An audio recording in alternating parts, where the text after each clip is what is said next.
Welcome. This morning we're going to be talking about the type system that Greg and I have been working on for a while. This won't be in Mercury. There will be a slightly weaker one. But this is what we hope to do for Venus and will enable all sorts of things. To borrow Nash's example, in Java, you can have a function like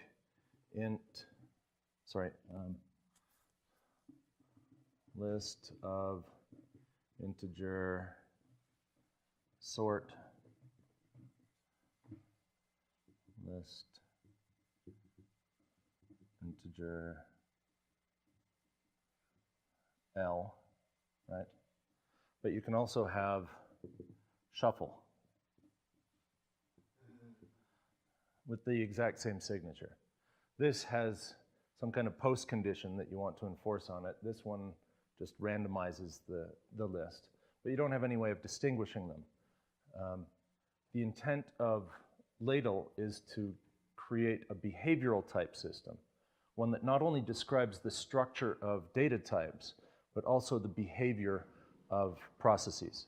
And since in a language like pi calculus or row calculus, the data types are just terms, any type system that's able to talk about sets of terms, any language that's able to talk about sets of terms is a type system. So this is the motivation. Curry-Howard.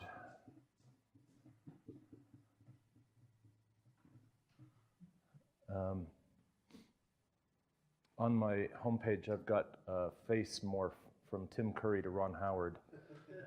This is not it. Haskell Curry, the guy that the language Haskell was named after, was a logician. Howard was a computer scientist.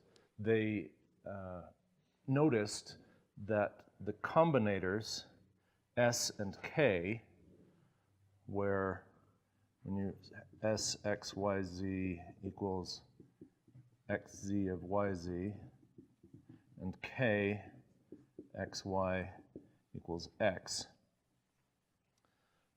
These two combinators are Turing complete. You can do anything you can do in lambda calculus with these things. But the types on these were really interesting. So when you, let's say that, well, Z is just some type. X has to take a Z. So let me say X equals Z goes to something. Y has to take a Z. Y is Z goes to something. So let's say Z goes to A here. Right?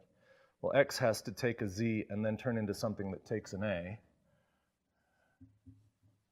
And then let's say it turns into a B. Right? So this takes an X, which is Z to A to B, and a Y, which is Z to A, and a Z, and produces a B. This thing here is an axiom in logical schema. Similarly for K, K goes from X to Y to X. These two together let you do logic, with modus ponens and these two inference rules. So they're like, hey, there's this interesting match between the types of our operations and logical propositions and predicates and such. So all of the work on denotational semantics since then has been preserving this idea of Curry-Howard, that there's a relationship between the logic and the programming. Next idea is realizability.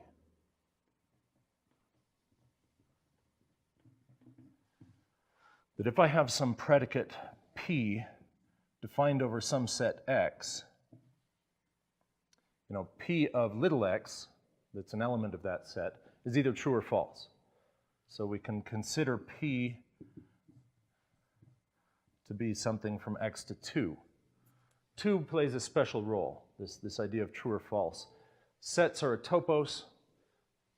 The morphisms, the functions from x into 2, classify all of the subobjects of P. So, I'm sorry, the subobjects of x. So you can think of this as P subset of x. Right?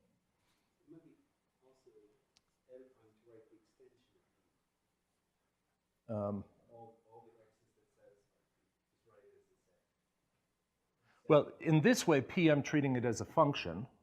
In this way, I'm treating it as a subset, right? So realizability is the idea that these are isomorphic to each other. Okay? So this is all of those elements of x that satisfy the predicate P, which I'm denoting again by P, kind of abusing notation. Yeah, so P as a set equals those little x such that,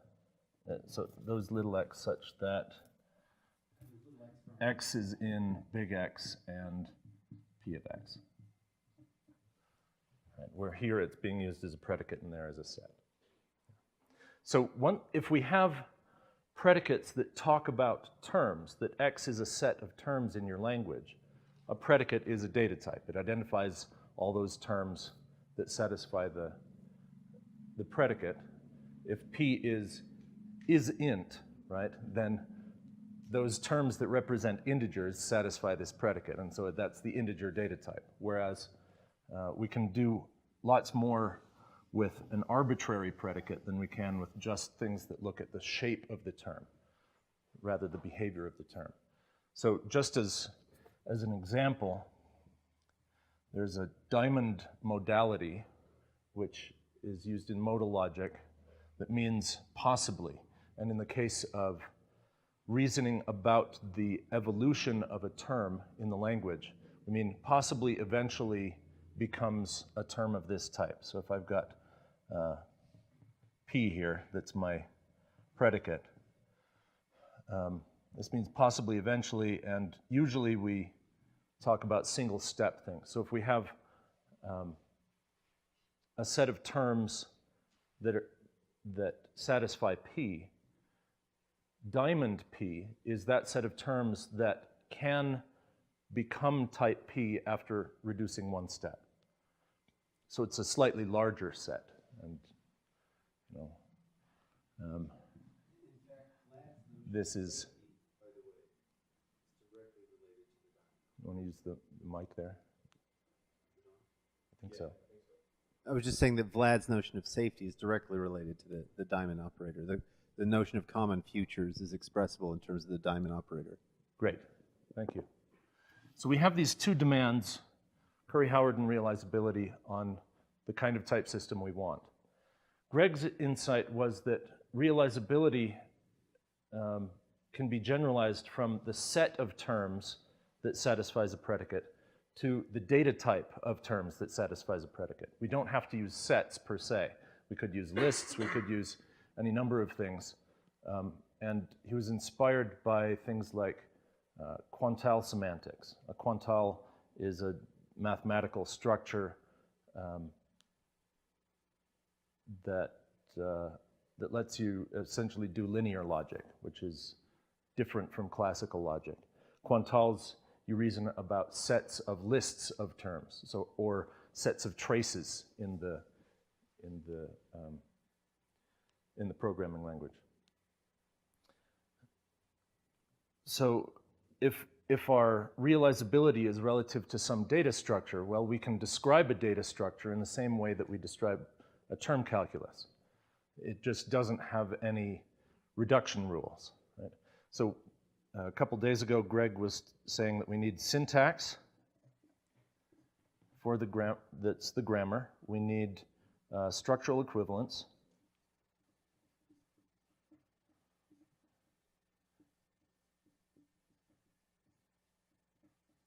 And we need reduction rules.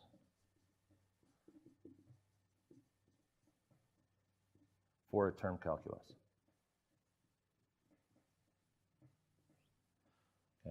for a collection, we only need these two.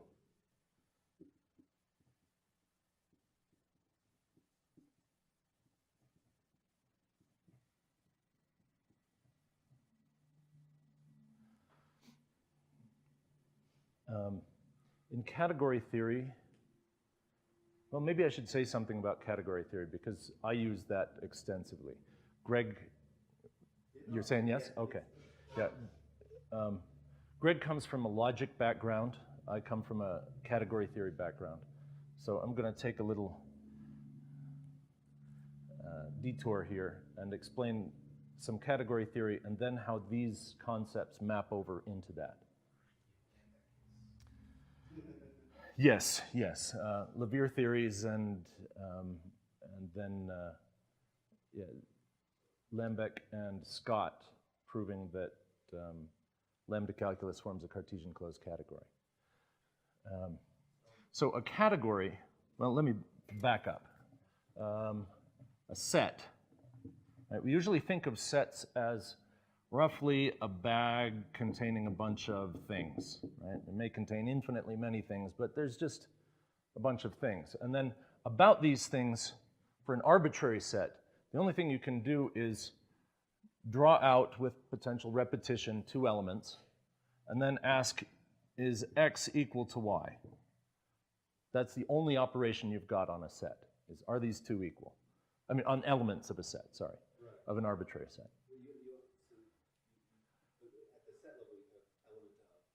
Oh, sure, at the set level. I'm talking about elements of this thing, right? The only thing you can do with elements is compare them for equality. Now, some sets are equipped with more operations, but if all you know is that it's a set, this is the only thing you can do with the elements.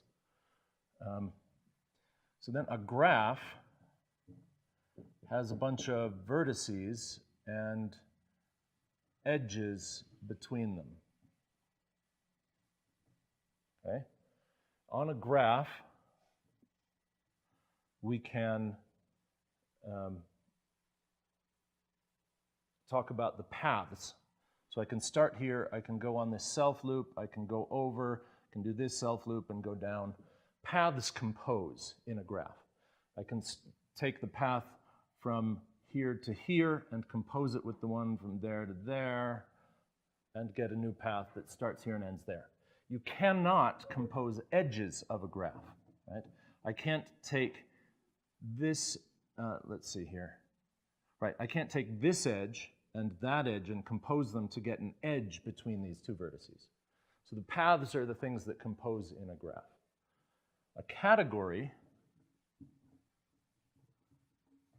can be presented as a potentially infinite graph together with relations on the paths, where you can say, if I go from here to here, and then from here to there, there must be also one from there to there.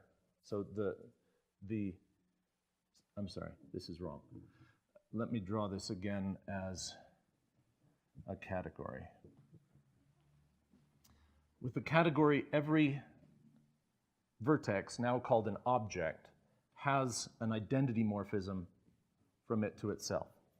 Morphisms are the things that are like paths in a graph. Since everyone has to have one, we usually don't draw them. Then for any pair of morphisms, morphism from here to here and one from there to there, there has to be a composite morphism from starting here and ending there. So given any 2 morphisms, you can compose them together. And they obey the obvious thing about composing identities on either side. Right, so they have to be composable. So a category has a collection of objects.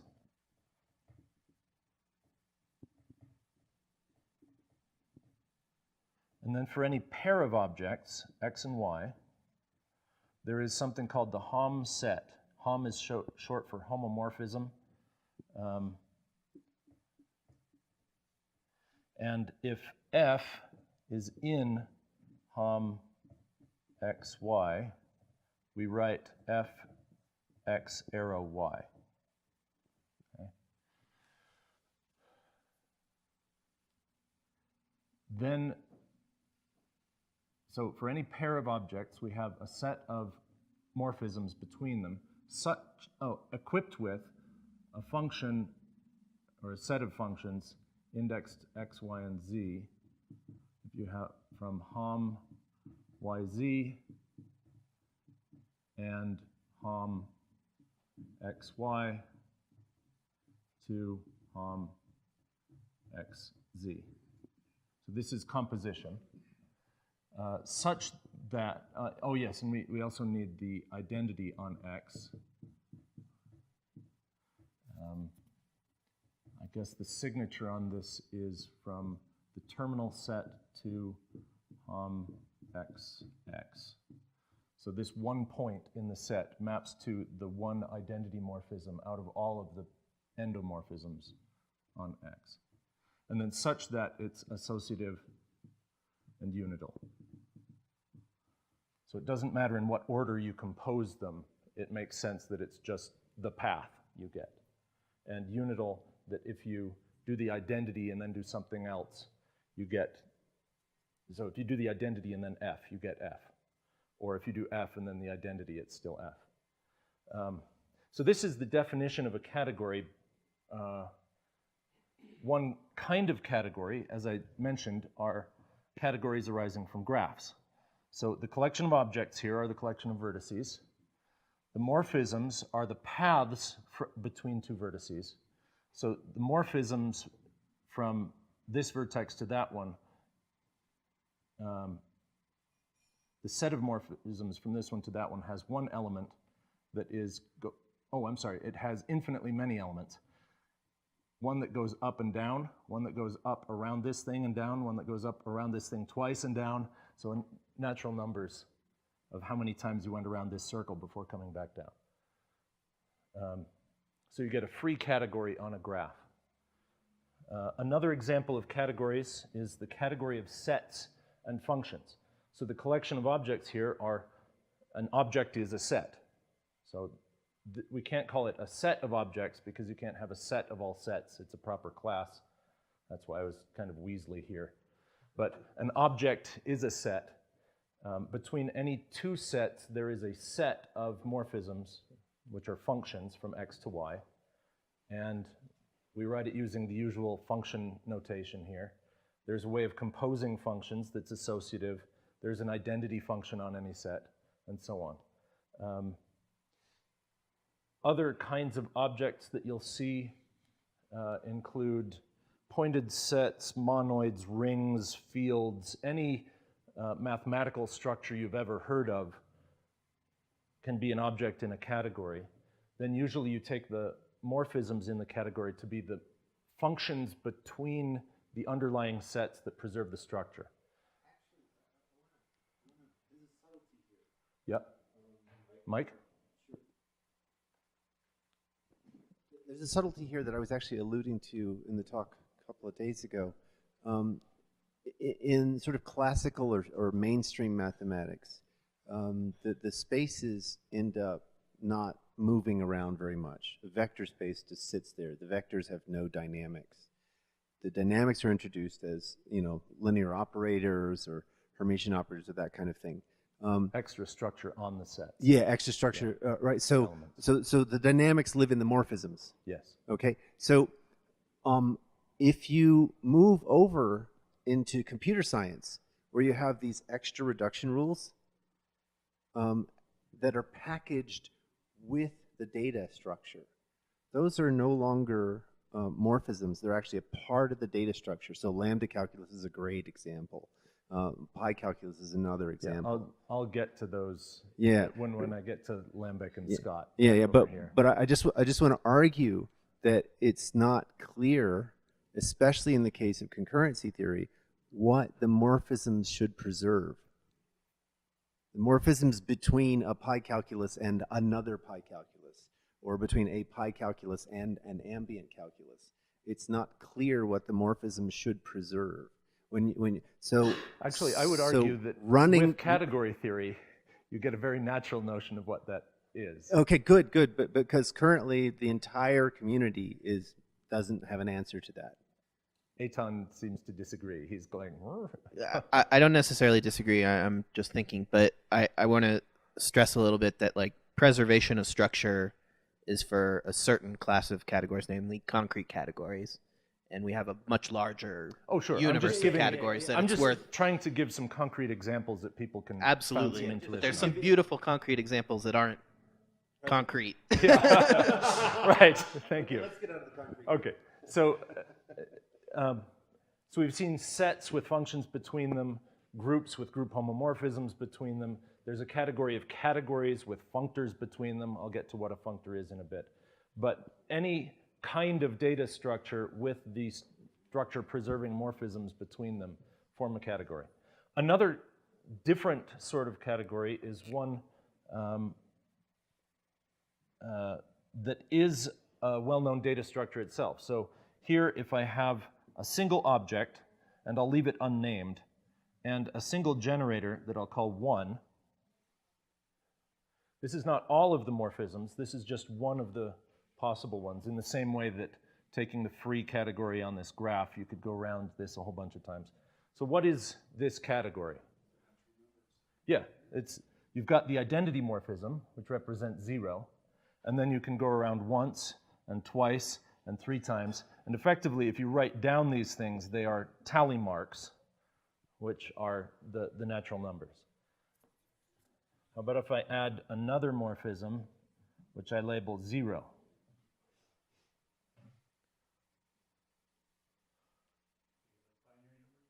Yeah, binary strings, right? So the identity morphism is the empty string, and then we have strings of 1s and 0s. So I can go 0, 1, 1, 0, 0, 1, etc. Right? So every possible path through that graph gives me a binary string.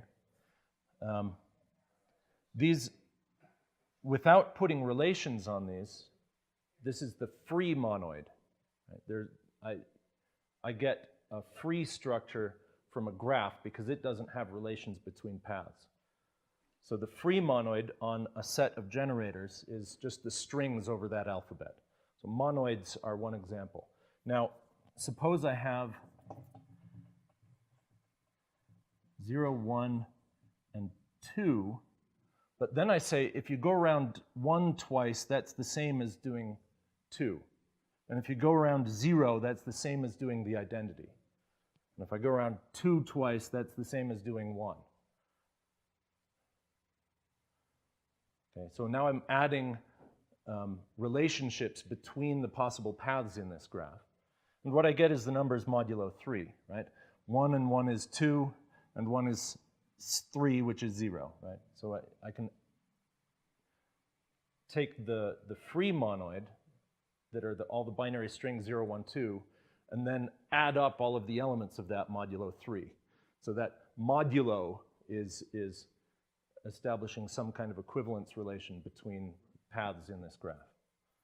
So we have examples of monoids, free or otherwise, as one-object categories. So every monoid can be written as a one-object category. Groups are one-object categories where every morphism is invertible. Because the set of morphisms, Homme from dot to dot, is the underlying set of the group. And then composition is the group operation on that set.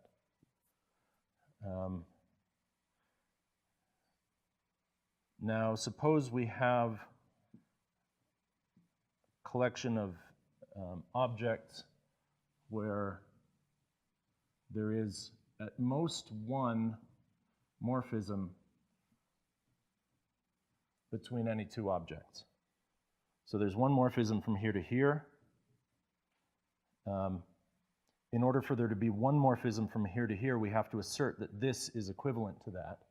We have to mod out by that relation. And if we have going forward and back, that can't be different from the identity morphism. So what we end up with here is called a preorder. And partially ordered set is a special kind of preorder where the only, if two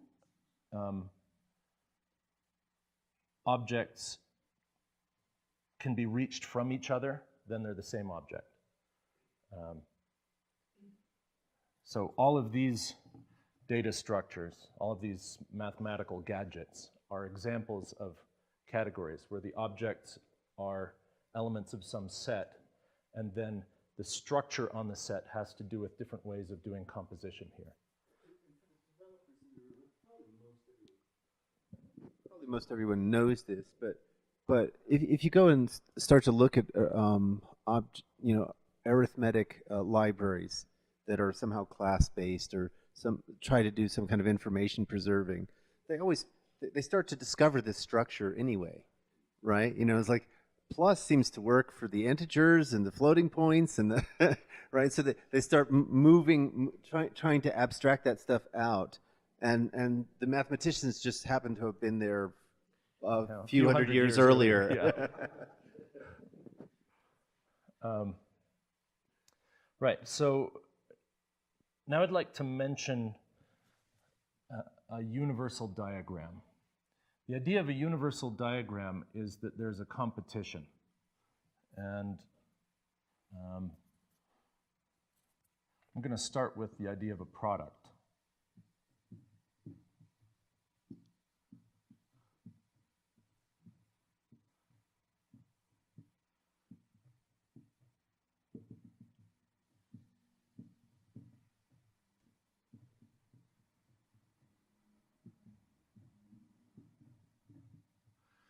So here I've got a bunch of objects from my category, whatever category that is.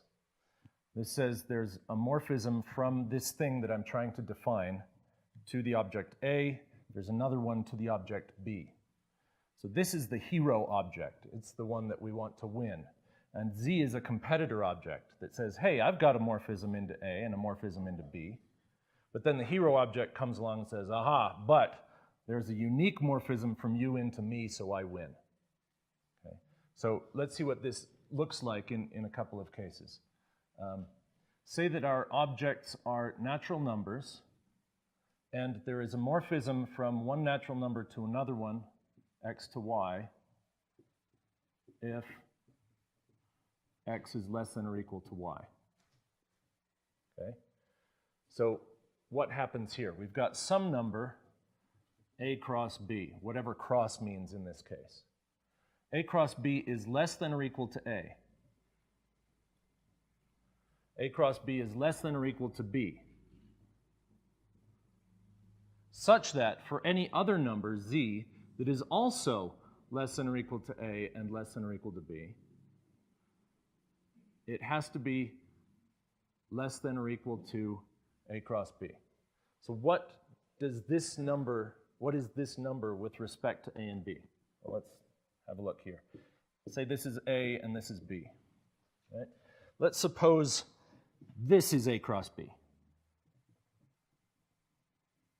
Or we'll call it Z just to make sure that we're saying it's a competitor. So this is one potential competitor, Z1. Right? Z1 is less than or equal to A, Z1 is less than or equal to B. Right? Now we pick some other competitor, say Z2. Well, Z2 is less than or equal to Z1. Can you find a competitor that would beat Z1?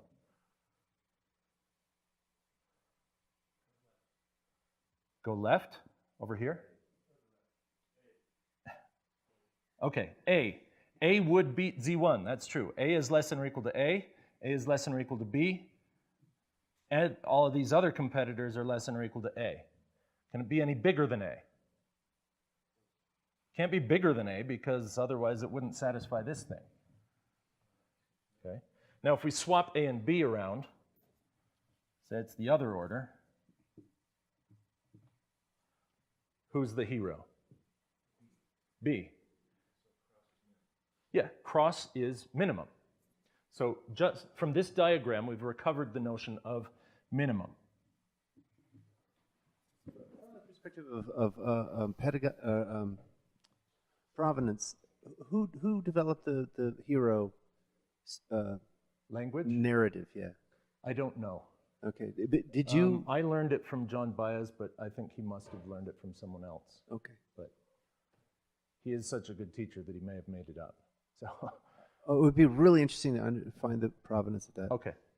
So let's try a different notion of morphism here. So instead of being less than y, we'll say x divides y. Okay? Or x is a factor of y. And since bar is visually symmetric, I'm going to write it like this. Okay? X is a factor of y. Right. So here, A cross B is a factor of A and a factor of B, such that for any other factor of A and B, Z is a factor of this.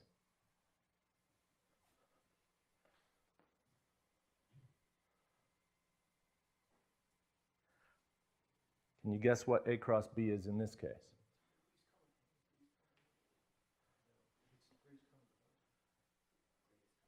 Greatest common divisor, that's right. So this is the largest divisor that is both a divisor of A and B, just like the minimum was the largest number that was less than or equal to A and B.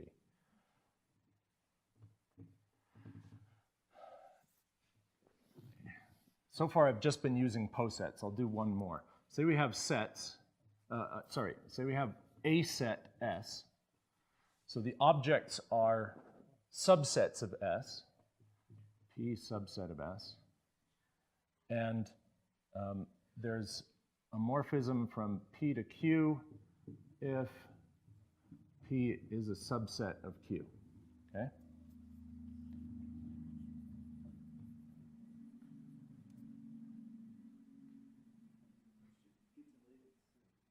I will.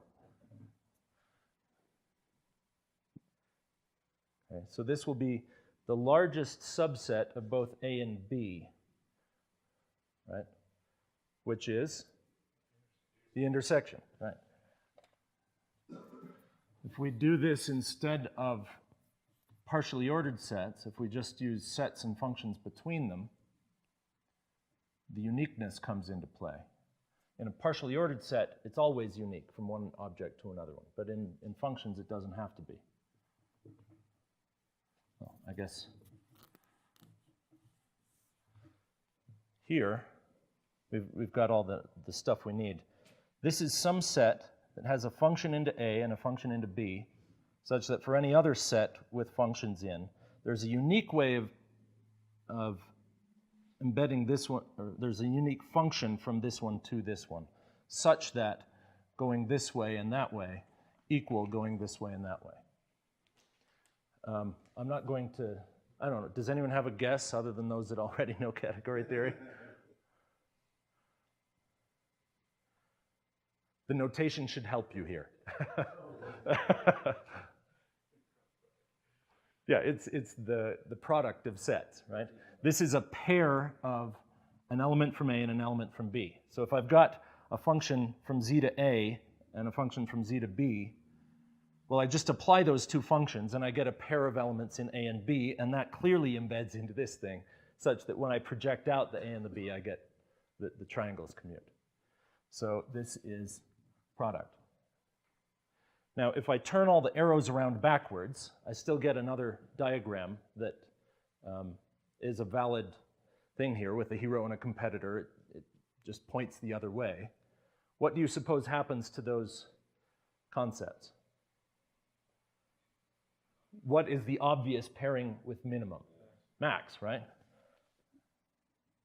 What's the obvious pairing with intersection? Union. And GCD? These come in multiple. And times? Which is, yeah, plus the disjoint union. So from this one diagram, we have recovered 8 concepts. And in particular, times and plus are dual to each other, but also are control flow in a programming language. plus is switch case, times is parallel processing, that they are independent things that are happening. So by using these diagrams, we can recover all of control flow in a functional language. That's why these things are interesting and important. Now I need to talk about a functor. I said a functor is something that goes between categories. Well, this outlines some kind of structure that needs to be preserved.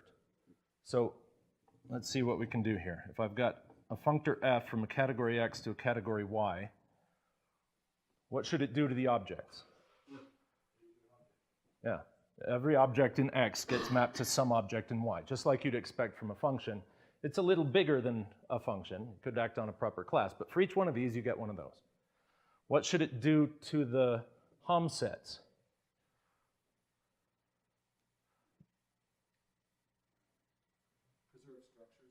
Yeah, so it's going to be a function from, here I've got little x and little x prime and something f here.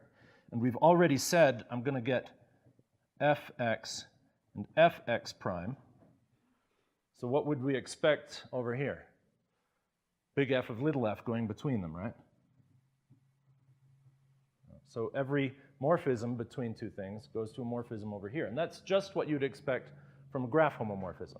Vertices map to vertices, edges to edges, such that what?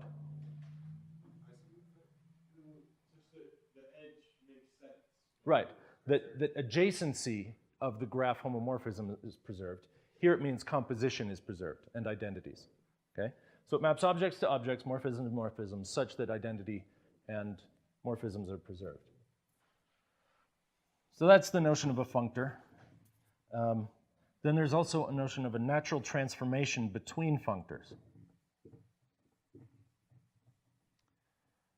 Here, we draw a diagram. So there's fx, fx prime, f of little f, and then g applied to the same thing.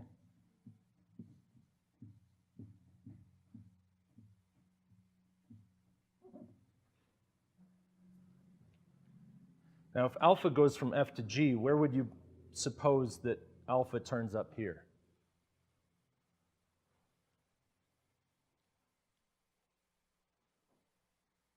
It's going to go along here. There's alpha at x, and there's alpha at x prime.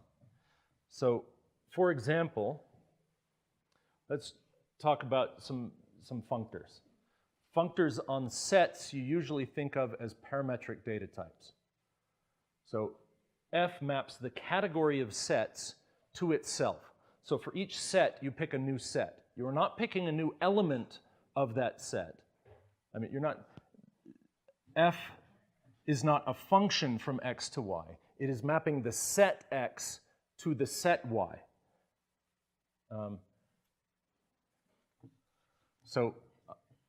One interesting functor on the category of sets is the free monoid functor. So I take a set, consider it as an alphabet, and then the free monoid functor gives us the strings over that alphabet. So if I chose 2 here, whose elements are 0 and 1, if I apply the free monoid functor to it, I get binary strings. If I take, however many characters there are in ASCII that are printable, 92 of them, then I get all character strings by doing this thing, okay? Mike, what do programmers usually call the free monoid? They usually don't, because free monoids are built into the language and they just call them strings. Or list. Yes, lists. So it's the list data structure. Right. Unfortunately, in JavaScript, A, B, C is not equal to A, B, C. But at least you can index both of these using 0, 1, and 2 and get out the appropriate elements. So people sort of think of them the same. But in Haskell, they really are the same. Strings are lists of characters. In C, strings are arrays of characters, right? So these things you think of as mapping one data type to another data type. But they also come with a concept called map, because remember, a functor not only acts on the objects, but also on the morphisms. So if I have a functor f that's list, what is f of little f? Well, this is a list of ints. This is a list of strings. What do I do with the list? If I have a function from ints to strings, what do I do with it on lists of ints to get a list of strings? Yeah, you apply it to each element. You map it over the list. Right? So map is usually what they call the behavior of the functor in preserving the morphisms. Okay? Now we come to a natural transformation. Say f is applying the list operation twice, and g is applying it once. Okay, so here we have lists of lists, and here we just have lists. Okay? This says I'm going to map a function over the list of lists. So it's got to take, if we're taking ints and strings as before, then it's got to take a list of ints and produce a list of strings. Here f goes from int to string. So how can this thing, list of f, work? What does it do? I can't apply f directly to the elements of this list of lists. I have to apply it to the elements of the list, right? I've got to go 2 levels down. So this is mapping f over the list of lists. It'll go down into the first level, get a list of integers, and apply it over that one, go to the next element, apply it over that one, go to the next element, apply it over that one. So that's what this is doing. This is applying it over the individuals, and as you said, flatten. This says if I first flatten and then map over, it's the same as mapping over and then flattening. So a natural transformation tells you, is an operation that commutes with the map.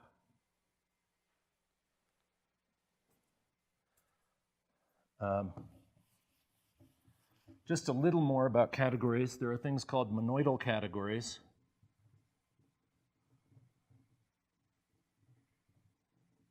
Where the objects themselves can be stuck together. So for example, with sets, you can put them together either as a product or a coproduct. And then there are natural transformations that says, if I do something to one side or doing it to the other side of this product, everything works out nicely. Monoidal is fairly weak. Vector spaces, you can take the tensor product of them. You can take 2 vectors and find their tensor product, but you can't in general take an element of, an n by n. You can't take an n by n matrix and factor it into two vectors whose tensor product is that matrix. So you can put things together, but you can't pull them apart. With a Cartesian category, so it's got tensor product and a monoidal unit. With Cartesian, now you can take them apart. You've got Cartesian product and the terminal object. Cartesian closed, sorry, I'll just do monoidal closed. Yeah. Cartesian closed is good enough. Adds an arrow type. The closed thing here says that the Homme thing is an object in the category. So set is a Cartesian closed category because the Homme thing is a set of morphisms, a set of functions. If we have vector spaces, it's not Cartesian. Well, it is, but the closedness isn't with respect to Cartesian. You can take the tensor product, but if you say, what are the morphisms from this vector space to that one? So you've got rows and columns. Well, the morphisms are matrices of the proper dimension, A by B matrices. But that's isomorphic to A tensor B star. So this is a vector space. You can add matrices, you can multiply them by a scalar, therefore it forms a vector space. So the set of matrices between two vector spaces is also a vector space, so it's closed. All right, so now we've gotten up to Cartesian closed categories. Lambeck and Scott said, hey, if you do lambda calculus, typed lambda calculus, you have objects that are data types, you have morphisms that are alpha, beta, eta equivalence classes of programs. Alpha is dummy variable replacement. Eta says that if you have some term m, then lambda x dot mx is the same as m. Right, so if I have a function and I just wrap it. Right, that x is free with respect to, I'm sorry, x is fresh with respect to m. Then those are the same. So objects are this, morphisms are that. We can take, we've got pairs of data types. We've got a pair data type. We have a function data type, right? This is like lambda x of type A dot t, which is of type B. So this takes an A and produces a B. So we have all of the right types. They do all the right things. This thing forms a Cartesian closed category, and everybody cheered, hooray! Now we can do denotational semantics. We can take a program and say what it means as a function, right? All of the programs in this equivalence class should map to the same function. Then later, we get pi calculus, right? With pi calculus, they stop acting like functions. If you have, for one thing, they are non-deterministic. You can have race conditions, so they don't always give the same answer when you run the same computation. For another, there's no clear notion of input and output, right? You just have these things floating around, and whenever they can react with each other, they do, but you never know when you're done or what comes out of it, yeah? So one intuition that I try to use, especially when I'm talking to people who are in business or do business making, decision making in business, a function takes data information as input and produces an output, which you can use to make a decision, right? So we know lots of those, addition, subtract, all that kind of stuff. A process doesn't necessarily compute a result. So we could ask, what does the internet compute? It doesn't compute anything. And for those who are in networking, they know that the high watermark protocol, which is used in TCP/IP, it guarantees a property across the channel exactly once in order delivery of the messages. That's not a result. That's a property of the communication. So that's a kind of tangible distinction between functions and processes. Yeah, an operating system doesn't finish the computation and stop your computer, right? It's got to keep going, right? Thank you. So denotational semantics really didn't have a very good story. A guy named R.A.G. Seeley said, hey, you know, we can get a two category out of this. So whereas a category had objects with morphisms between them, a two category has two morphisms between the morphisms. And so he said, we can take these to be the data types, A and B. We can take this to be an unreduced term, lambda x dot xx applied to y. And then this is beta reduction here, and we get yy. Right? So that's a nice two-category thing we can think about. The two morphisms capture the actual process of computation, the transformation of the state, which led some of us to think, well, this should be a reduction rule. So we started looking at that and found that two categories don't quite work for reduction rules, because if I have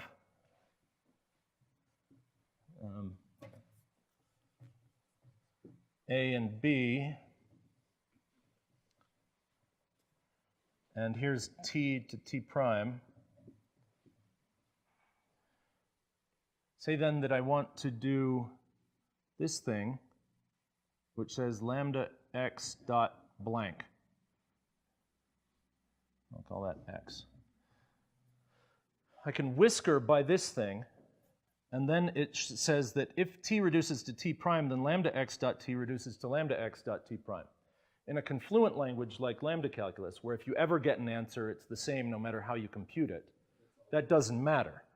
But in pi calculus, that would be something like if t gets a message, by some com rule and leads to t prime here, then for x from y dot blank on this, now suddenly you have to wait for x to show up before you can do this reduction. If you don't, it breaks pi calculus entirely. So these reduction rules have to be restated, because here reduction always happens, no matter what the prefix is.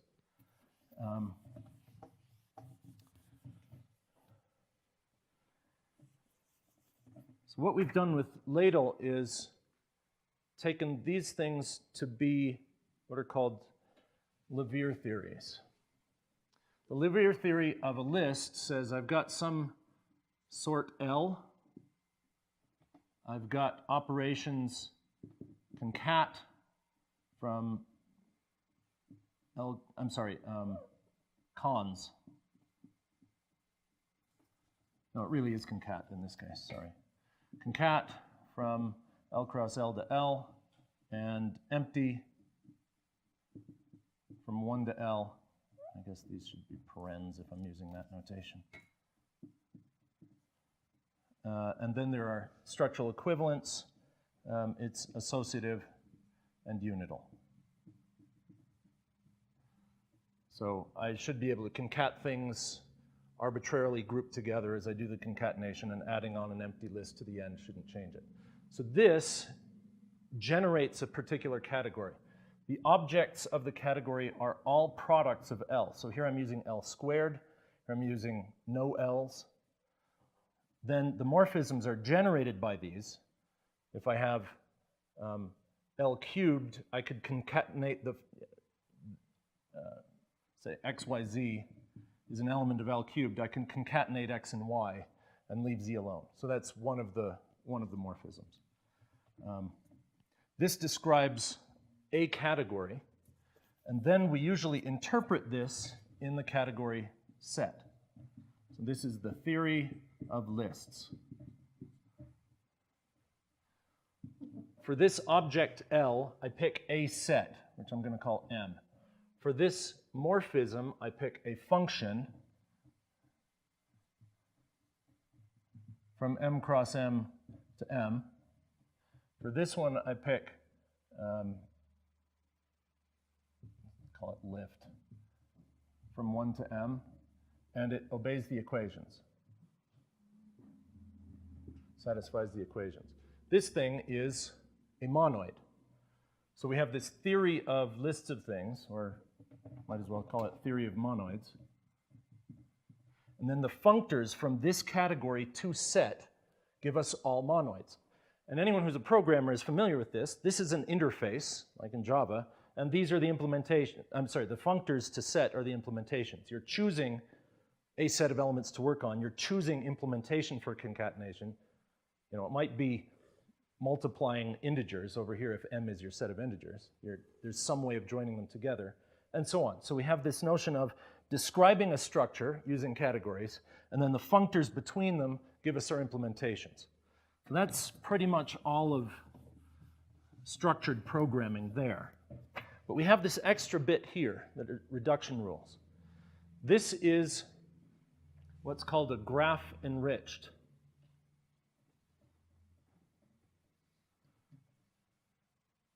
Levier theory.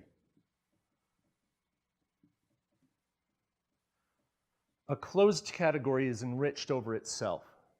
This says it's a Levier theory, but the Homme set of morphisms is actually a graph.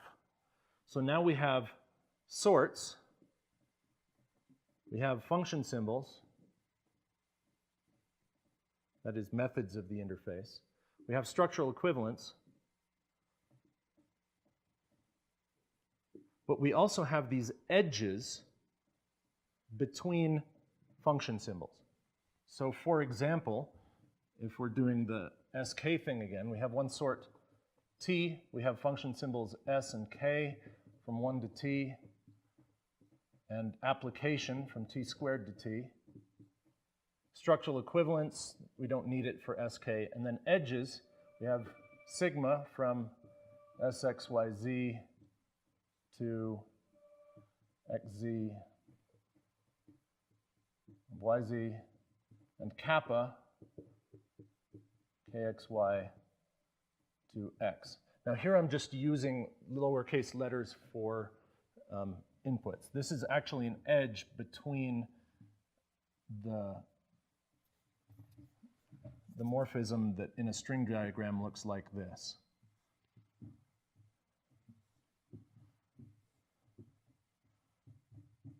Right? I'm just labeling these inputs. This is a morphism. Each of these are morphisms from T cubed to T. And similarly, this is from T squared to T. In this case, the second one just gets thrown away. So here I've described a term calculus, the SK calculus. We can do the same thing for row calculus or any other calculus we want. Okay, we get this graph-enriched Levier theory.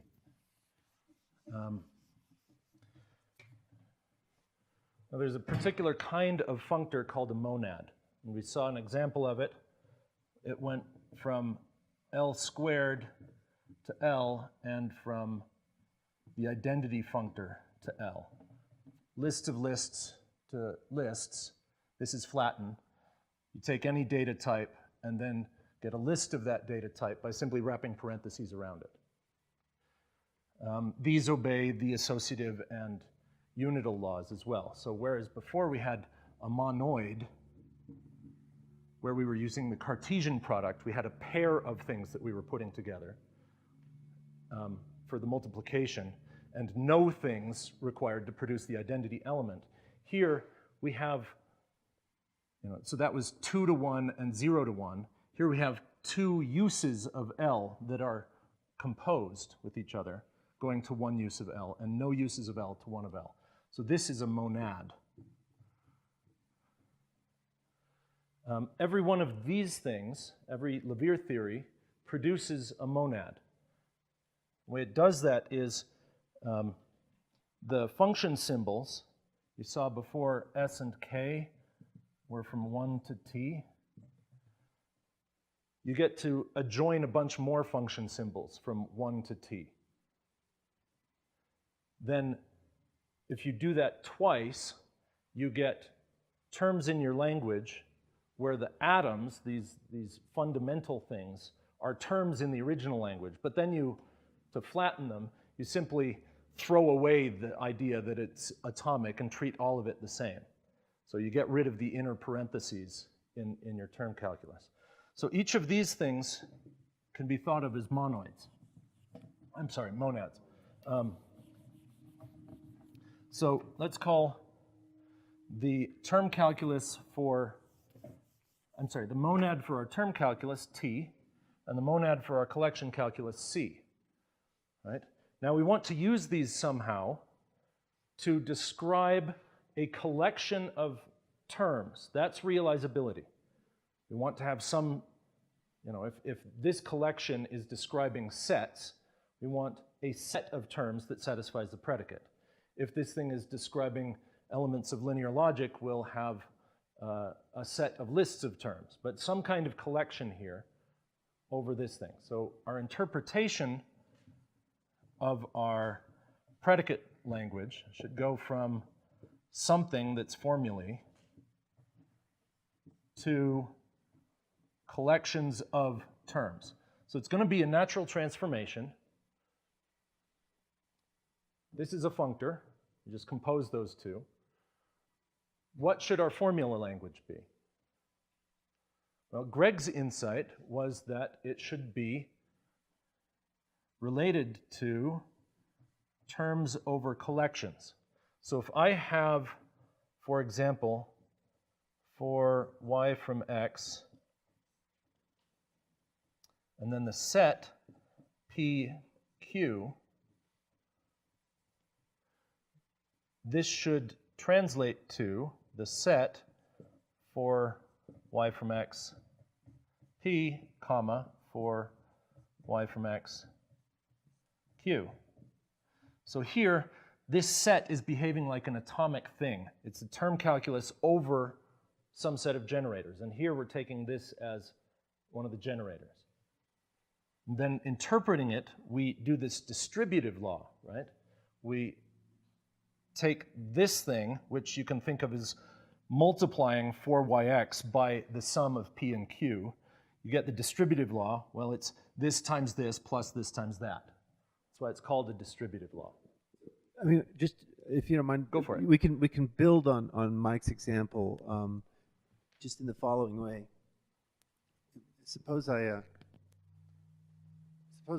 just instead of instantiating it with a set, I just treat this as a program with a hole knocked in it, and then we could fill in the hole in lots of different ways. So I'll just write that.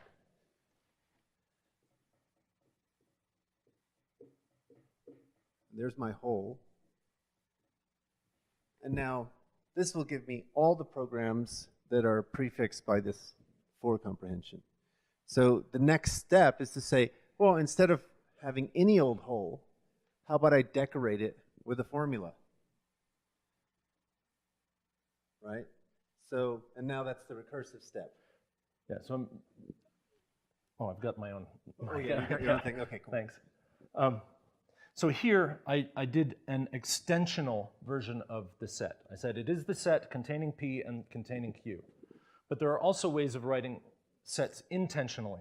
So for example, with this hole, usually that's written top.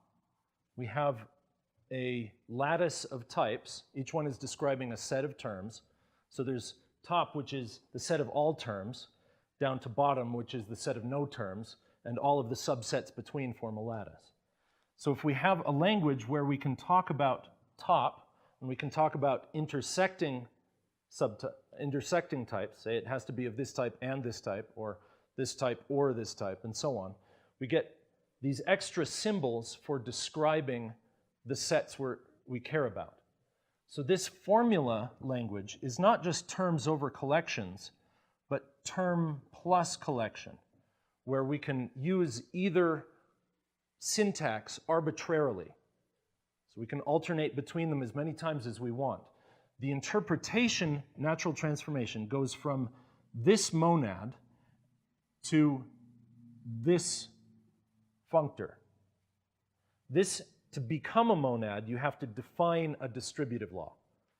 Okay? T plus C you can do as a functor, but then you just have arbitrary combinations of them.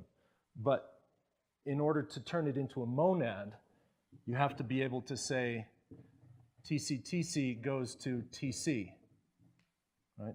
Which means you have to be able to swap these two. Except in this case, we're concerned with the other way. CT. You swap these two. That's the distributive law. Goes to CT. So we want collections of terms out at the end. So this language of formulae is the original language of the term calculus, plus some extra syntax like top, bottom, intersect, and so on, that lets you describe your collections. Now here I'm using top, bottom, intersection because I'm doing sets, but I could have an entirely different set of operators if I was using lists or if I was using binary trees or whatever. All of those different ways of collecting terms give a different logic. So with sets, you get classical logic. With sets of traces, you get a quantiloid, which is related to non-commutative linear logic. There are all kinds of things you can do with this, and that's why it's called logic as a distributive law. We got to go from T over C to C over T. This is really, I mean, it's hard to convey the importance of having this level of generality, right? I mean, basically what we're saying, every logic that has been considered in computer science, or the vast majority of logics that have been considered in computer science, can be represented this way. So we unify across a wide swath of work. But so that's on the theoretical side. On the other side, we can practically use this, right? Mike has pointed out several times that JavaScript, right? No types. Yeah, so with JavaScript, because it's dynamically typed and has this very weak type system, in order to write reliable code, Microsoft, Google, and Facebook have all independently developed static typing systems so that they can write production quality code. Ethereum doesn't have a type system, and we've seen, what, $400 million now of thefts or just outright burning the funds. Well, but there's no way of pulling them out without a hard fork, right?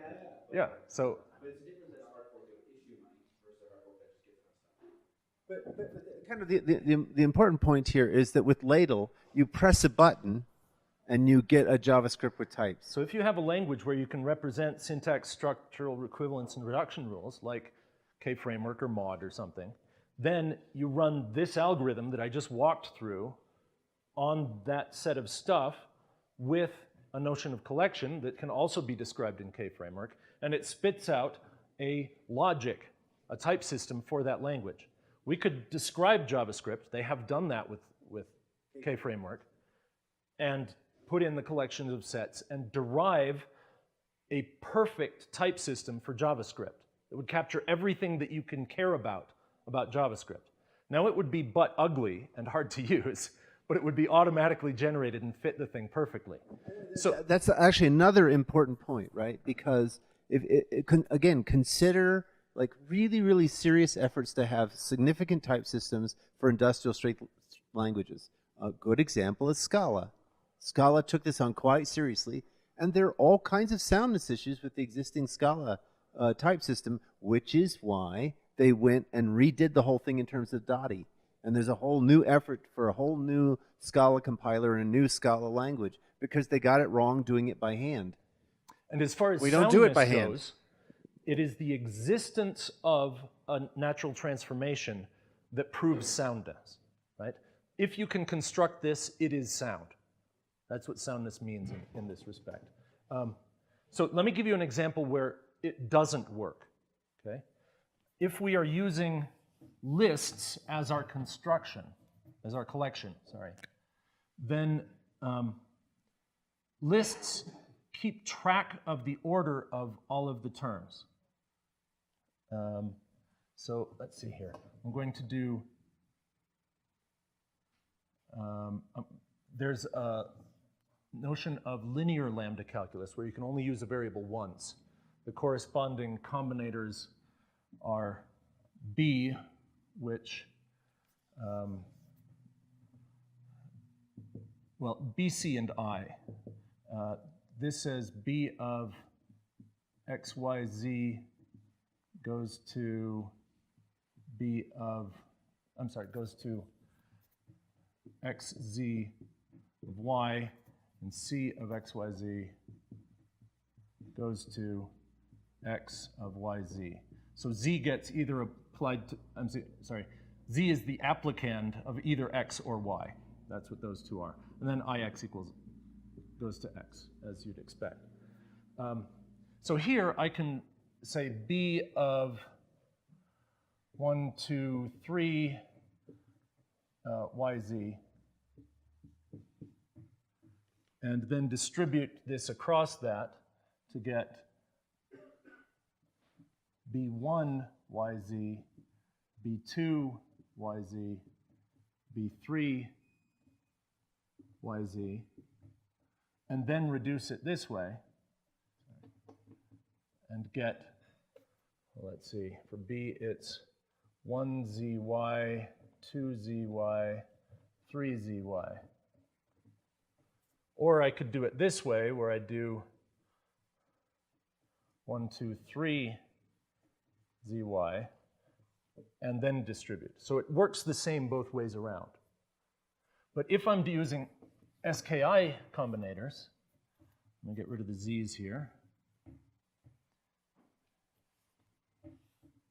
and use k instead of b, k1, 2, 3y, well, this is k1y and k2y and k3y. I'm sorry, let me do it the other way. So kx, 1, 2, 3, so that's kx1, kx2, kx3. This goes to kx, but this goes to kx, kx, kx. Right? This list is not equal to that list.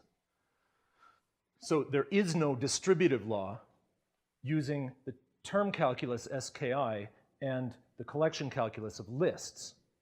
If instead we were using the collection calculus of sets, a set containing kx is the same as a set with it repeated 3 times, right? Because it's sets mod out by duplication. So the existence of the natural transformation guarantees the soundness.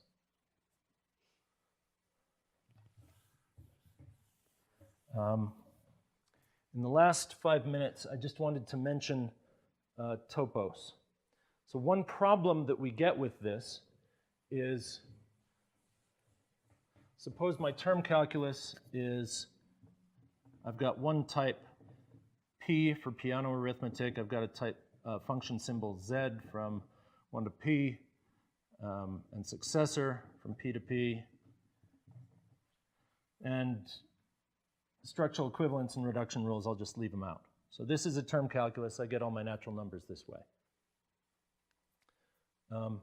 For collection calculus, I'm going to use a hiding algebra. It's got top, bottom, intersection, union, and implication. What is successor of top? It is not top. If we were interpreting top as the collection of all terms, 0 through, up till forever, and potentially omega tossed in there, that's a valid model, that you have extra things that aren't successors of anything. Successor of top can't include 0 because 0 isn't the successor of anything. But we don't have a way of writing in a finite way 1 or 2 or 3 or ... right? So we know what this ought to mean in our naive model, but we don't have a way of finitely presenting it.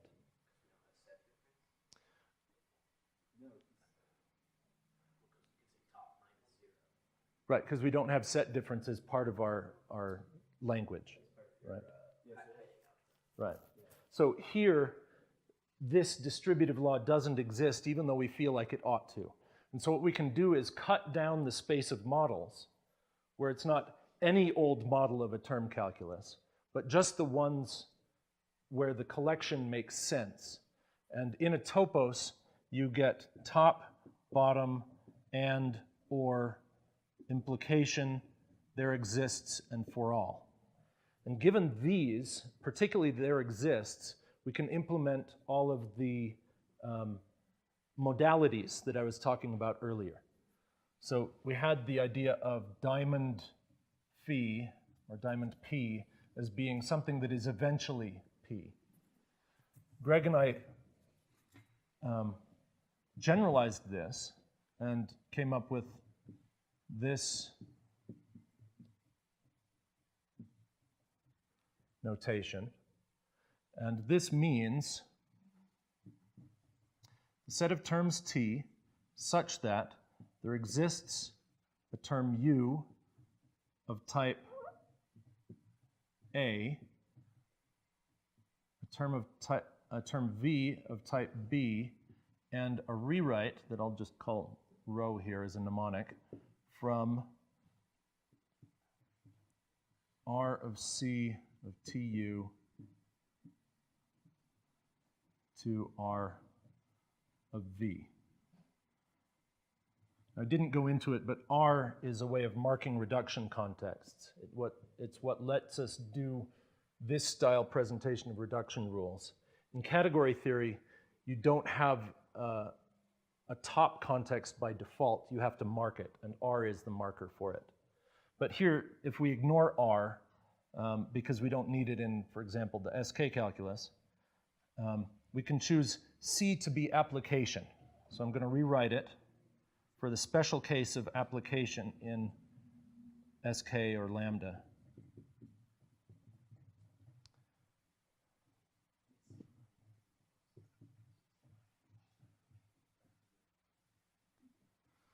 What is this set in our normal language? Well, it's the set of terms T that when you apply them to an A, you get a B. What predicate describes that set? What formula? I know you know. It's the function type A arrow B.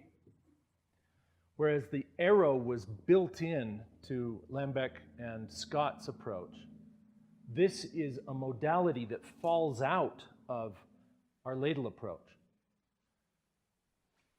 What we get is, this is a big deal. Yeah. This is a really big deal, that arrow should be a modality that comes up automatically. If you started with the SK calculus, there would be, the types that they used and Curry noticed were corresponding to logic was because they had already had this idea of functions. But if you had started with SK calculus and were just messing with it, the idea of an arrow type is not obvious at all. There's no lambda that says, oh, we need to have an arrow type to deal with this construction. This automatically produces the arrow type from SK calculus.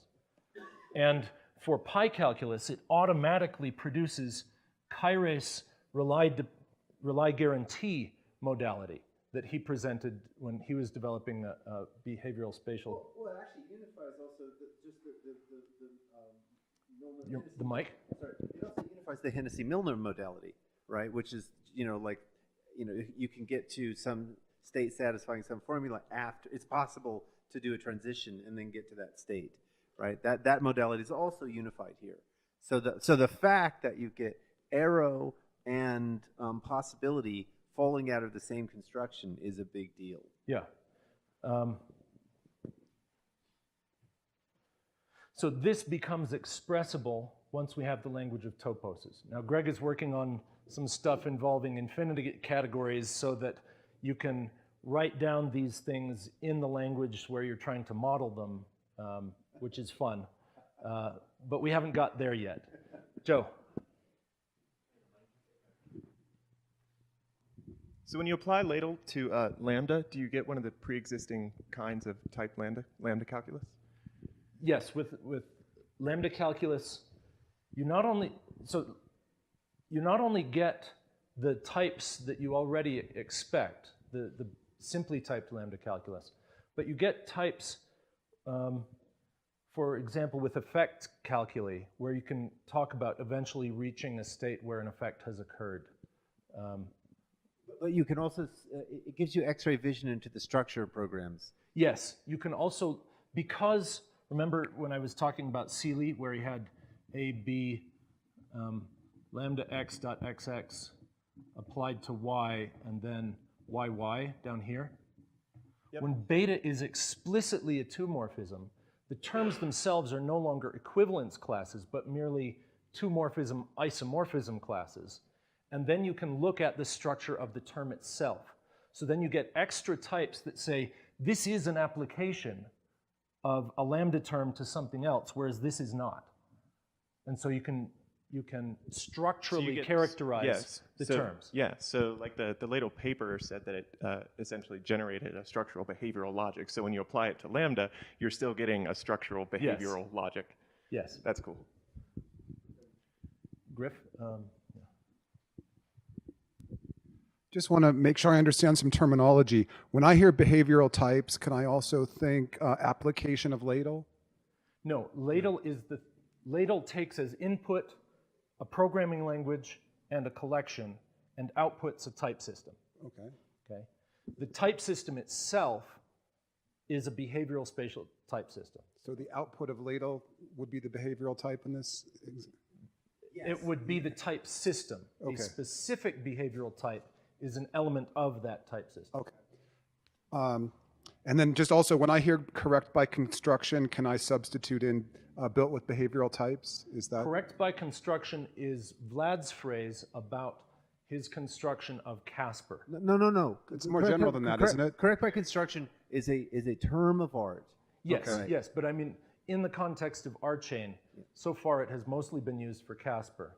We are trying to, correct by construction can also apply to the soundness of our type system, right? That it is necessarily sound by construction. Right.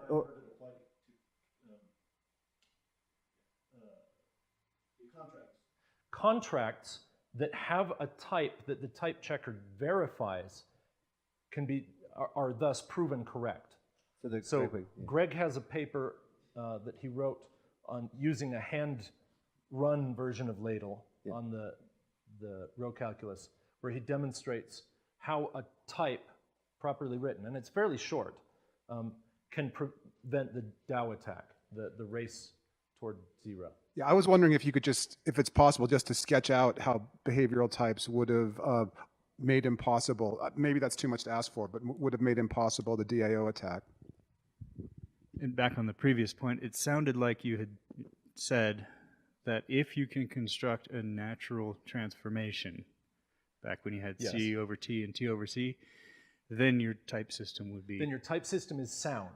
Then when you're writing contracts using that type system, you can say, if the type checker verifies the contract, then it is true. That's a proof. With Scala's type system, you can write down things that you expect to have a certain type and verify certain properties that don't. Sure. I'm still just talking about the type system, though. Okay. Not at contracts yet. So you can write a bad type system, right? Right. So if you can construct the natural transformation that you wanted to be able to run LADL, then the type system should be sound. Just sound. Yeah. Sound, but I'm using correct to mean sound, maybe? Because so there's you were going as correct by construction. Soundness and completeness. Soundness means that you never get any false positives. Completeness means you don't get any false negatives, right? That there are, if it's complete, there are no theorems you can't prove. And we're not claiming that there are contracts that can't be verified. We're simply claiming that when you get the type checker to agree that this code matches that type, it's going to behave the way you want.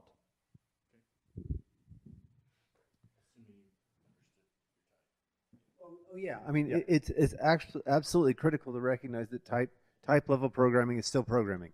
Yes. Basically, you're programming twice. And I want to emphasize the fact that you are programming twice. A program is an expression of programmer intent.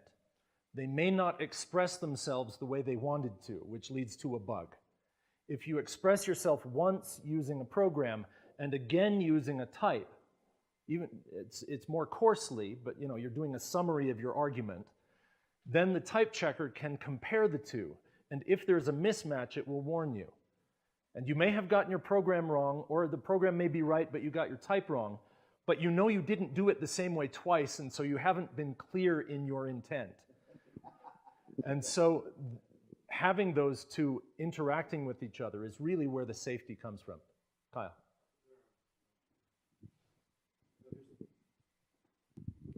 The programming twice is also really useful because when someone goes to read your program, they can read the summary first. Yes.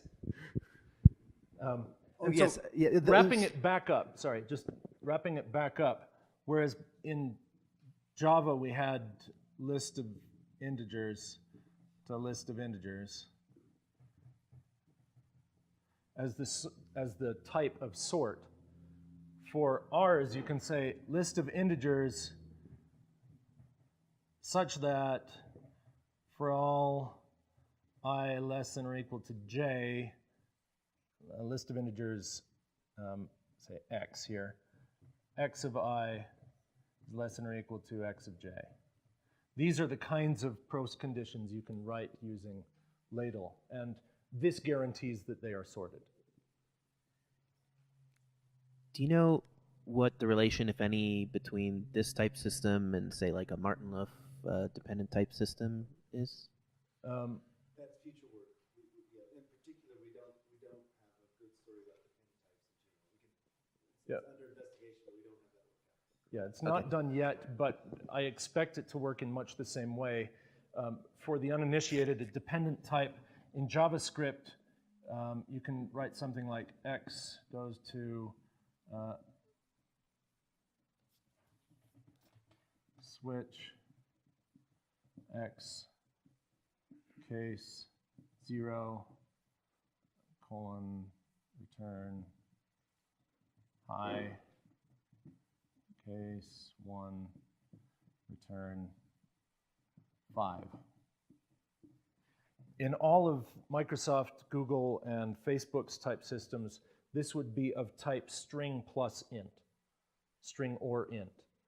In a dependent type system, this is of type 0 colon string and 1 colon integer. So you can make the type of the output depend on the input. And so doing that for LADL is work that's yet to be done. But if we follow the general pattern of it, it'll come out that way. Right, and the corresponding logical operators, that for all thing corresponding to dependent products. Yep. And then in the geometrical picture, it's kind of like sections over manifold. Yeah. But doing it all with category theory leads us to where we ought to be. So Greg had been working on this for a long time, and I think our interaction was he had all of these insights and I had all of the things where I could point at where it was fuzzy and say, no, it's got to be like this. And together we got to some fun stuff. Yeah. We're past the time, but is the group amenable to me kind of lifting the discussion up and sort of looking at some of the applications of this besides just programming twice? I just want to mention just a couple of things. I'm fine with that. Because I mean, it's a fire hose of information, which Mike presented elegantly, but there's a little bit more. So I'm just gonna.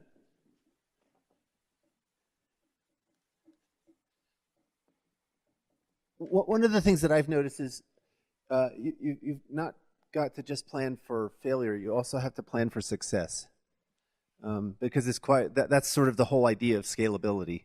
What happens if people wildly adopt your system? Are you going to able to handle the demand and the load? So what's one consequence of RChain succeeding, blockchain succeeding and RChain succeeding? Well, if we really are successful, we're going to have this giant database of smart contracts out, all over the blockchain. And now what you'd like, just like GitHub, right? Except now it's tokenized. So now one of the things that is kind of sucky on GitHub is how do you go find the code you want to find? Like that's a social process today, right? Now I just want to point out that a type checker becomes a query system when you turn it on its side, right? I mean, this is an obvious observation, right? As soon as I can just say, walk up to this database of programs and find me all the ones that pass this type as a query, that type check this way.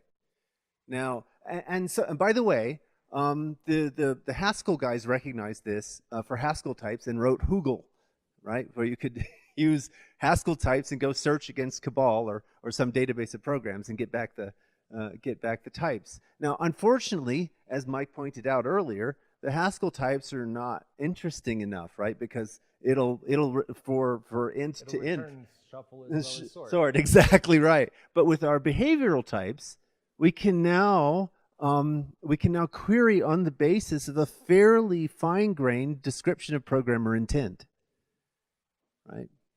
So it enables human agency to go search for code. That's good, but it's even better because it also enables computational agency to go search for code, right? So that's a big win, I think, because now you can imagine, at least in my head, I've got a whole bunch of algorithms for just-in-time assembly of contracts on the basis of behavioral types. And when we started working together, Nash and I were developing a distributed operating system for trusted environments instead of ones where everyone's mutually suspicious. Yeah. And our use of that was going to be dynamic linking. So if you run it on your laptop, you get quicksort. You run it on the data center, you get distributed merge sort. But your code doesn't have to change. Exactly, exactly. So that's just on one, that's just for the blockchain. It turns out the reason I got interested in LADL, in devising the LADL algorithm at all, was because I've mentioned a couple of times now that you can use the PyCalculus, stochastic versions of the PyCalculus, to get very, very detailed descriptions of biological behavior, to the point where you can get, like my buddy Corrado Priami developed a PyCalculus model of the inflammation process that happens in multiple sclerosis. And he got predictions that were different than the ones if you did the corresponding differential equation model, which were subsequently verified in the lab, which was one of the reasons why, I was pushing Microsoft so hard to fund, yes? This is probably not relevant to your overall point, but was that difference because of the fact that it was a stochastic model, whereas differential equations tend to be like mean field? Yeah, that was part of it, yeah.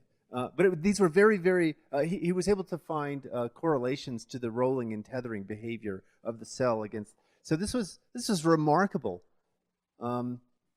So I started thinking about, there were all these boutique databases describing cell signaling pathways. I mean, I was really in awe of these biologists who were reinventing vast swaths of computer science. So they had all these crazy different formats and schema, and I thought, well, what if we just had translators from these boutique formats and schema into something like a PyCalculus kind of representation? Then I could just query them with behavioral types, right? So then I could do things like find me all the small molecules such that when I put them in this concentration, the system can never get to this state. So that's called a cure, right? So that fundamentally changes the way we do medicine, right? And LADL, but what I recognized was that there were going to be different process calculi for oncology than there were for immunodeficiency diseases, because they're just slightly different sets of concerns. And what I didn't want to have to do was to hand build the logic for each one of these different calculi. So I needed an algorithm whereby you hand me the calculus and some way of collecting the terms, and then I get the query system back and the query engine, right? And that's what this does. So this is much, much bigger than just programming twice or searching for programs in a tokenized GitHub. And just remember, Mike said this applies to just about anything, right? And we added the term calculus to the collection calculus in this process. But the collection calculus wasn't special. Yeah. And addition is associative, so you can add together as many term calculi as you want. And Greg's story about the Satnam Singh putting the Pi engine, tiling it on a chip, now you can add the ambient calculus to the Pi calculus and have automatically a type system for reasoning about both at the same time. Exactly. And so let's think about some other calculi or mathematical structures we might apply this to. Well, one mathematical abstraction that's been attracting my attention for almost a decade is the Clifford algebras. And the reason the Clifford algebras are interesting is because so many people in physics and graphics have been making such hay in terms of representing geometrical information in those algebras.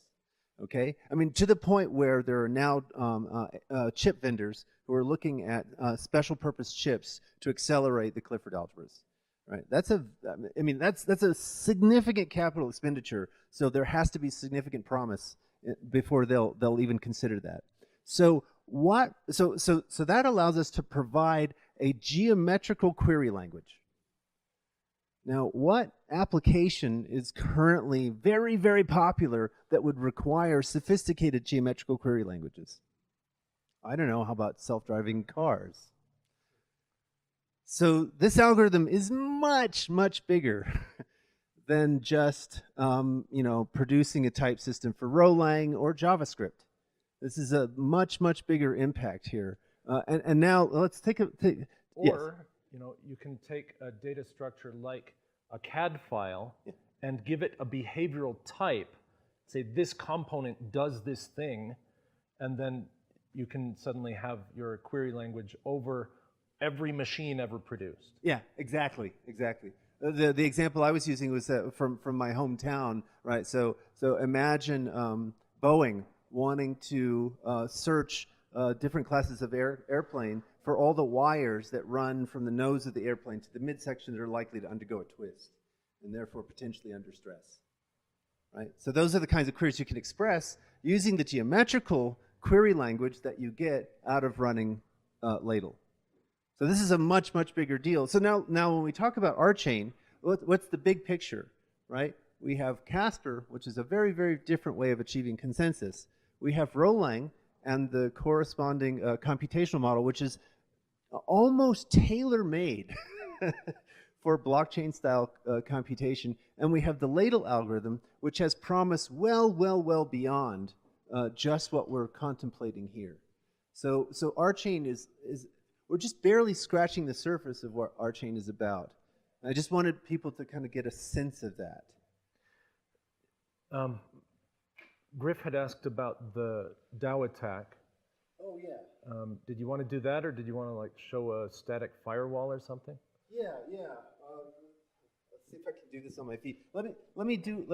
See if I can do a static firewall.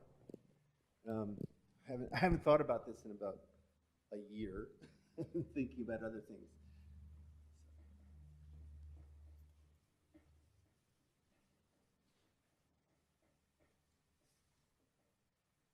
So just to set the stage, we have programs, processes, and we have names, right?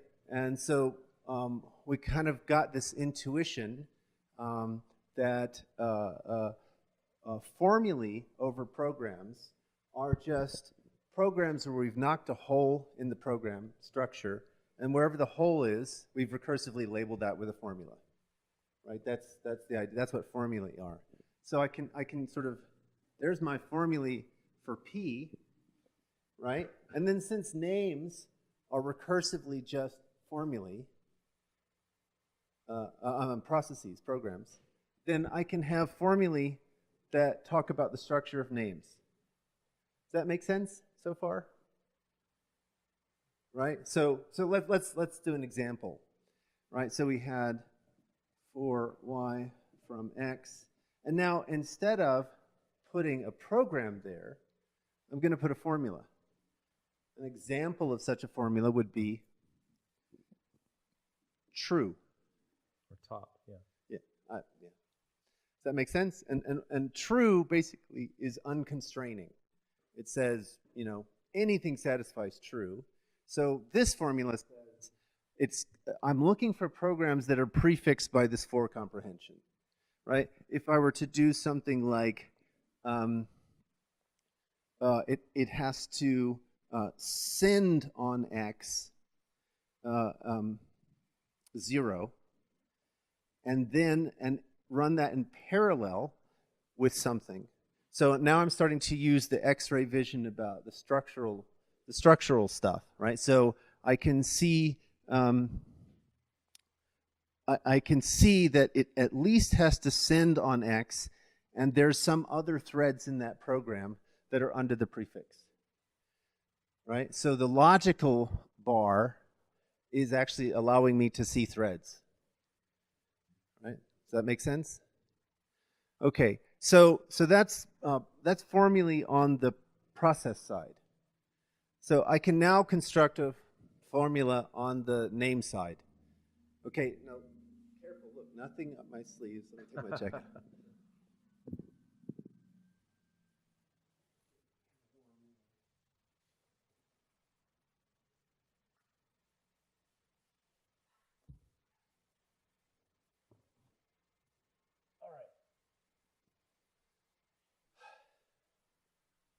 You ready? Big deal. Okay. Right? Woo! that was really sophisticated, wasn't it? It was the silence of awe. Okay, so that's kind of the trick in namespace logic. It's just recognize that since names are recursively defined in terms of processes, then formula for processes also give rise to formula for names, right? And now instead of one name, right, this is now describing a bunch of names. And now I have the right to call this a namespace, right? Because it's exactly an intentional description of a set of names. All right, so in some sense, there's no big surprise here. It's exactly what we expected. All right, so now that we have this idea of a namespace, so let's talk about. In particular, at top is the type of those names that can be dereferenced. Yes, yeah, exactly. Whereas other names won't match that formula. Exactly right. Yes, very nice, very nice. Okay, so there's one other piece of the puzzle that we haven't talked about. It's kind of it's very related to the formula that I wrote here. I'm just going to use slightly different notation, but it's the same idea. I'm just going to say, at X formula, and this just means I can listen on X. So I left out all the for stuff. Okay, it's just a shorthand for that. So it means that this says I can listen on X, right? Okay, so then if this is a formula P, then I could say not just that I could listen on X, but maybe I could listen on any name in some namespace. So I'll put my phi sub in here. Okay, so now this says that my process has to be able to listen on X. Okay, is that? Yeah, sorry, on any X in phi of n. Yeah, okay. Yeah, exactly. That's right. Okay, so that's a nice constraint, right? We're saying that it's at least responsive on this. Now, to construct a firewall, what we'd like to say is, and it's not responsive on anything else, right? So we just say, and I can't do this.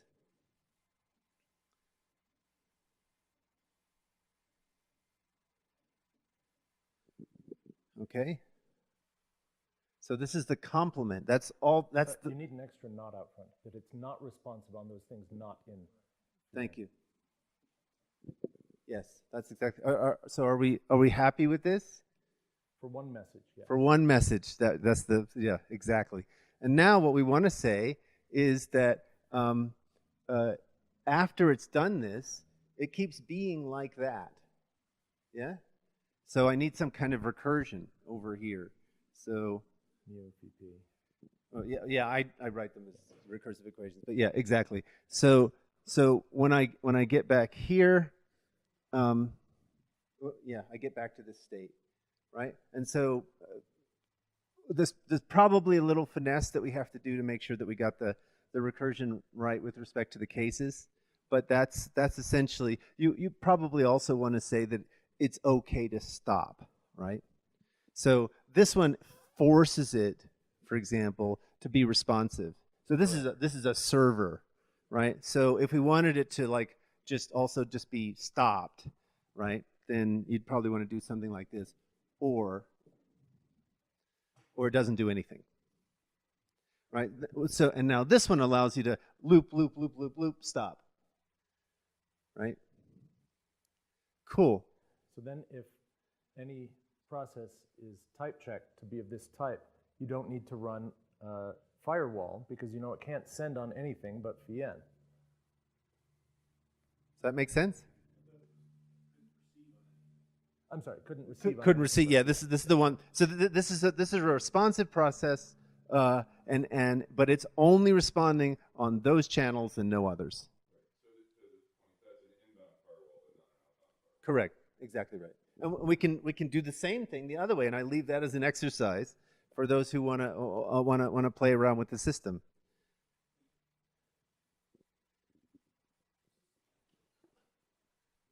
would the type system actually let you write type variables where you've got your fees there, or is this a schema for a bunch of types? No, this is, we do have recursion. I didn't go into that, but one of the things you can add in addition to, in the topos is the existence of fixed points. Okay, that might be an answer to my question, but This is not a type variable, right? I've closed up under this. So another way to write this is this.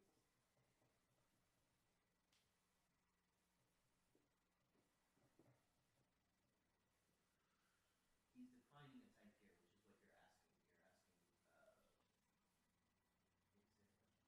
But phi all n, I'm saying I is guess, that this has got type level variables in it, and will the syntax of the type system let you write type level variables in it? If you're in a topos, it will, because in a topos you freely adjoin all of these variables into the syntax. Yeah. Okay. So so now let's talk about detecting races. Now, subtlety in this one is as soon as you send, it has to be able to resend. As soon as you receive, you have to be able to receive immediately. We would use an eventually modality in there. It says, go ahead and send and do whatever else you want. But as soon as you start receiving again, it's got to be. Yeah, exactly. Exactly. Yeah. So you must eventually get to the point where you can receive on that. And that gives you're furrowing your brow. Okay. All right. So that gives you a hint as to how you might want to do type level programming. Yeah. Yeah. Exactly. Yeah. Yeah. Okay. So let's see if we can build this together. I haven't thought about this problem in ages. But we kind of have a clue, right? The clue is we can think of formulae as programs with holes knocked in them. Yeah? Does that make sense? Yes? What happens with processes that are not in phi of sub p? Like it doesn't. They don't type check, so they're excluded. I see. So, okay. You get a compiler error. Even if you're sending, if they match phi, or like so you give a behavioral type to the whole process, and then the compiler checks that the process matches that. You can give different behavioral types to different parts of your process, just like you do in Java, right? You give different types to different interfaces. I mean, the interfaces are types, but different types to the implementations of those interfaces. I guess, why did we have to explicitly define the fact that, we don't include things that are not in phi of n, but we don't have to explicitly define things that are not in phi of p? Because phi of p is closed. Let's look at the formula again.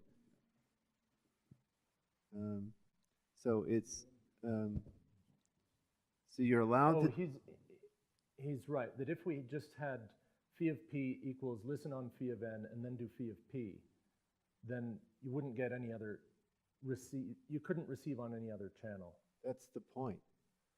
But we also had in that and doesn't receive on anything else. Oh, I guess the reason this one doesn't work is because you have the par operator. So a process that is listening on something else and listening on phi of n would satisfy this recursive equation. And so the inclusion of and doesn't listen on anything else prevents that from happening. So doesn't that mean we have to add like another and say, we shouldn't include things that aren't in phi of p, just in case something else is part of that? No. That's sort of the doesn't type check. Yeah. Anything else is not inside the type. Yeah. But good. I mean, the nice thing is that now you have something to hang your hat on. You can start reasoning that way, right, at this much higher level of abstraction with respect to your contract programming, right? And this is the kind of inquiry I think is enabled by this kind of formalism, which I really love. Which segues into, I mean, so What's a race?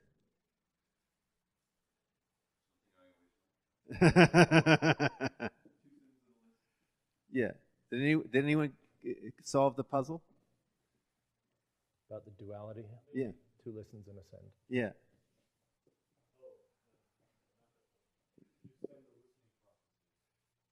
That's one way. Yeah. Yeah. Yeah, exactly. Okay. So all right. So now we know we can make something that satisfies this. Yes. Right. So well, let's make a formula out of this. A formula expressing the fact that it has a race? Yeah.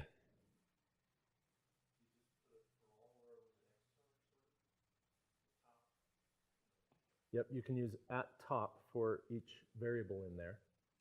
That's yeah. But before I'm going to leave the x's alone. Okay. For a minute. Then the p's and q's don't matter. Yeah. Then the p's and q's go away, right? Yeah. Okay. So let's do that. Yeah. So this will be expressing that there is a race on x. Exactly.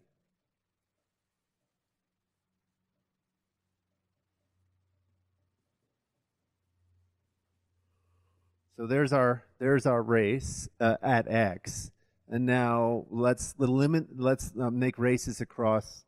You have to be a little careful, right? Has to be the same x, yeah. Exists x dot. Yeah, exactly. So exists x in some namespace phi of n dot. So now I've expressed that there's a race in this namespace. Okay? All right, so now I'd like to not have races.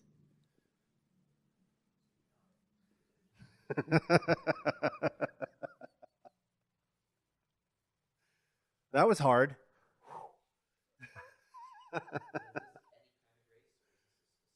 No, this is that kind of race, but that was the whole point of me talking about the fact that this is canonical. Every race you can write down can be expressed this way. Yes.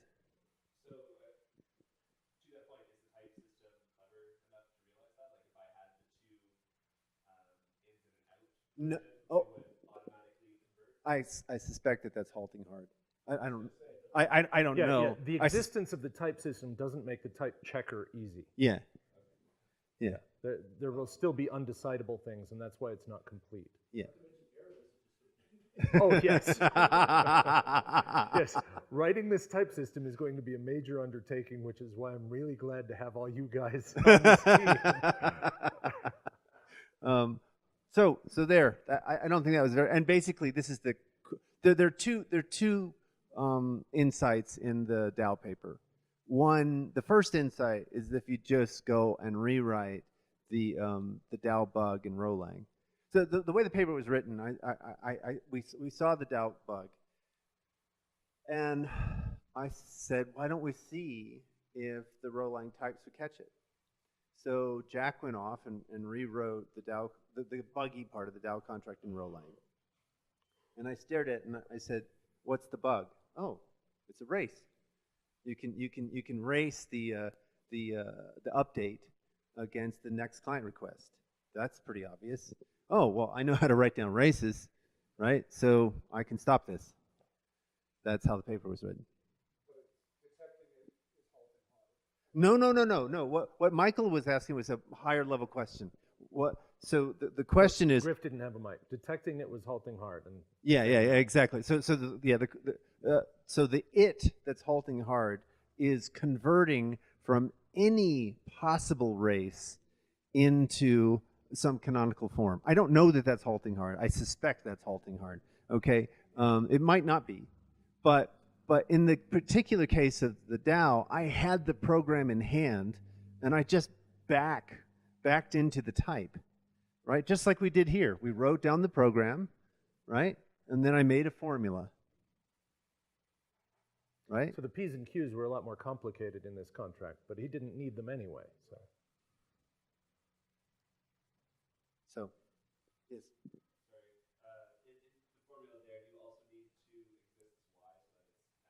No, because why is in this particular 4 case? is the binder. 4 is the binder. Yeah, you can be more subtle about that as well, right? In subsequent contexts about how y is used.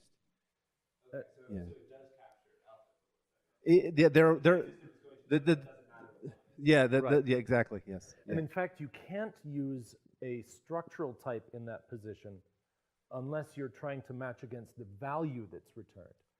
The particular variable, because it's alpha equivalent, any variable would do, so it's got to be top. Yeah, exactly. That's correct. Cool. Well, we're way over, but I really appreciate people's attention. Thanks, Greg. Thank you.